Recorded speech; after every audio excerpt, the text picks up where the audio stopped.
Okay, so you've searched for the library you need using one of the above resources, and you've struck gold. Apparently, there are 50 libraries that do exactly what you're looking for. How do you know which one to use?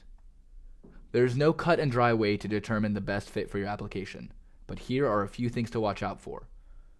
Number 1. Maintenance. Android is a constantly evolving entity, and you want a library that will evolve with it. Tons of libraries stop working when a new version of Android comes out, and so will your app if it includes such a library. You'll also want to check to see who is doing the maintenance. Is it a single individual, like Jake Wharton, who may have lost interest or deprecated the library months ago, or in this case, years ago? Or is it a company dedicated to maintaining high-quality products over a long period of time, such as Google or Square?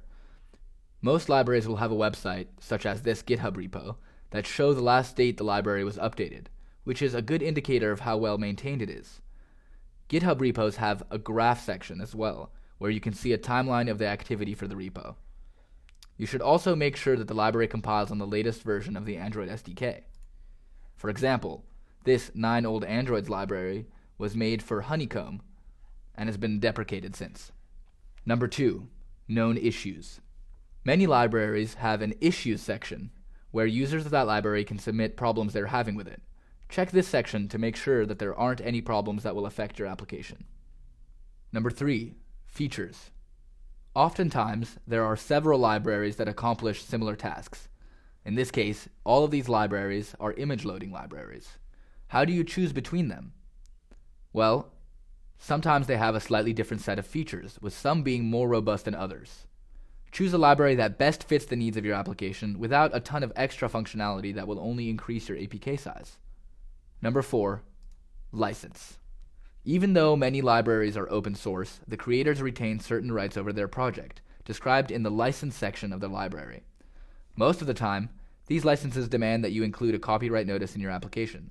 Sometimes, however, there are additional requirements. For example, to use the Google Maps API, you have to include this Google Maps watermark. Another common requirement is that you also make your project open source. Failure to comply with licenses can result in your app being rejected from the Play Store for copyright violation, and even potentially some legal trouble. Long story short, check the license section of the libraries you're going to use for the specific requirements in your implementation. The instructor notes below will contain some common licenses and what they require. Lastly, a useful trick for making sure a library is a good fit is running a Google search on the name of the library followed by the word versus. This should result in a list of similar libraries with comparisons of features. You can use this to see which libraries different users have picked and why. That's how I found this table comparing image loading libraries. Great. Now we know how to find and choose a library. Let's get our hands dirty and put this all into practice by actually using a library in an Android application.